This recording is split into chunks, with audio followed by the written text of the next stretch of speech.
All right, so listen to this story. There's a person that's on the standard American diet, the SAD. The healthy meat eater goes to him and he says, you really need to stop eating processed foods, and you need to stop eating like chips and candy and all that stuff and get healthy. The vegetarian tells the healthy meat eater, you need to stop eating meat. You need to stop eating all of that death, right? And switch to being a vegetarian. The vegan tells the vegetarian, you're still consuming death when you eat animal byproducts. You need to stop consuming animal byproducts and live a life of love.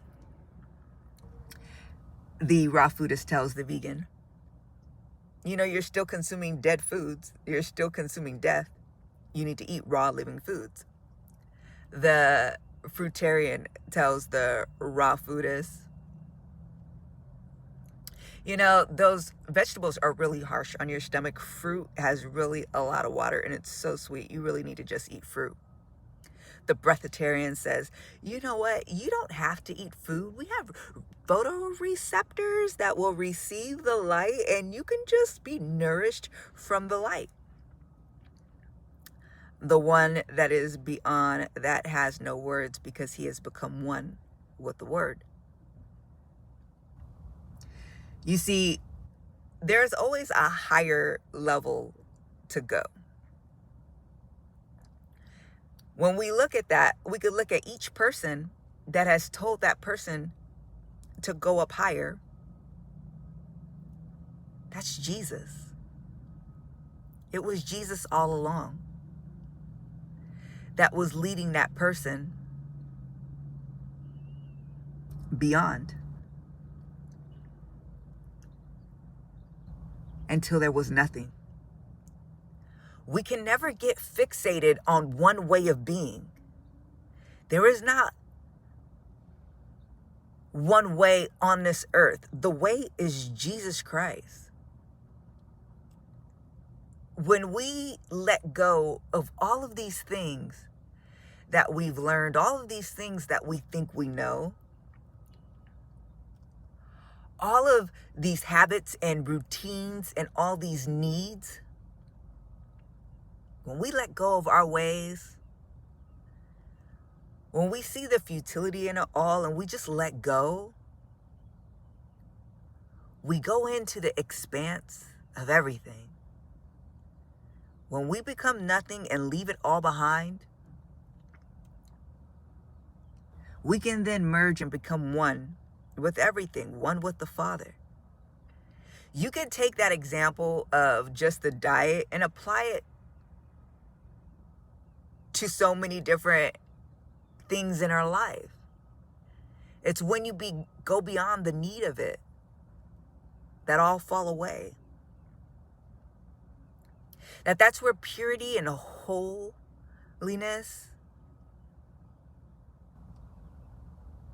it arrives in the nothingness, when all fades away, when all the striving, when all the efforting, when all the labeling and defining and putting into a box, when all of that goes away, that's when you become. What do you become? One with God. That's where he's leading you. That's where he's taking you. We get so locked in to a stage in life, and God just tells us there's more. That's why there's no need to fight with anybody and argue and try to prove anything. What do you know? Comparatively, all wisdom comes from God, and God is inexhaustible. The more I know, the more I realize that I know so little, and even the little that I do know is in its infantile stage. Like, it still has to mature and grow. Like, God has to piecemeal it to me just so I can absorb it. Like, I get the crumb because that's all I can handle in my limited capacity at this moment. God just gives me what I can handle. And it will always be that way until I merge with him, until I become one with him.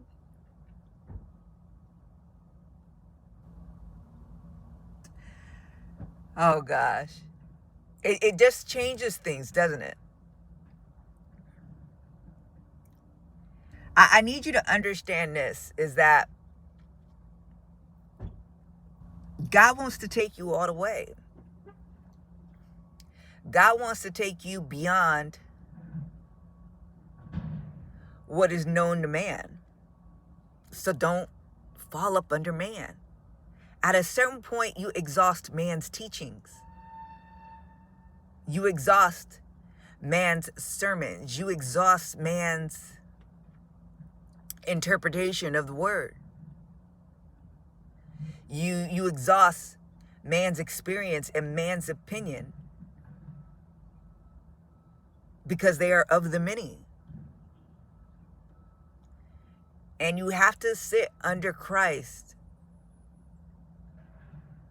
because there's only few that are walking this narrow road. There's only few. Few actually find it. Few enter through it. Few get to experience salvation. But there are many out there speaking on it. How? Does that make sense? If the road is few, and you know you on that narrow, you on that narrow road. If you on the narrow road, you know it. You know why? Because you don't see many people on this road. You pretty much don't see nobody on this road. God got to pick somebody up and put them in front of you for you to be able to see somebody on this road. You know. So you can't listen to the many. The many's not for you. The many is milk. Right? There are even some that are giving out meat. But again, there are delicacies in the kingdom for the few. And even for the fewer, they realize that food is of Christ. That the bread of life is their food. Just can't be around anybody and come up under anybody and be listening to everybody. This is a time that you listen to Christ, that you just be with Christ. Every moment you spend listening to somebody else talk about Christ is a moment taken away from Christ to be able to speak to you directly. He has so much he wants to do with you. Transformation, transfiguration is on the way. It is the agenda. But each time you spend listening to somebody else or engaging someone else is a moment taken away from your process, taken away from him. Yeah, they're saying good things. They could be saying great things. They could be saying God things. But not for you in this moment of time that you're in. Recognize how critical this season is. Right now, in this moment, you need to be sitting under Christ. You need to give Christ your 24 hours. You need to let him have it all. You need to let him make your decisions. You need to let him advise you on what to do. You need to be in stillness and quiet in your very being, so you could just be listening, so you can be in tune, so you can be one with him. There's a place he needs you to go in him, and he needs to show you. Again, only few find it. Psalm 91, he needs to show you his salvation. Let him. Talk soon.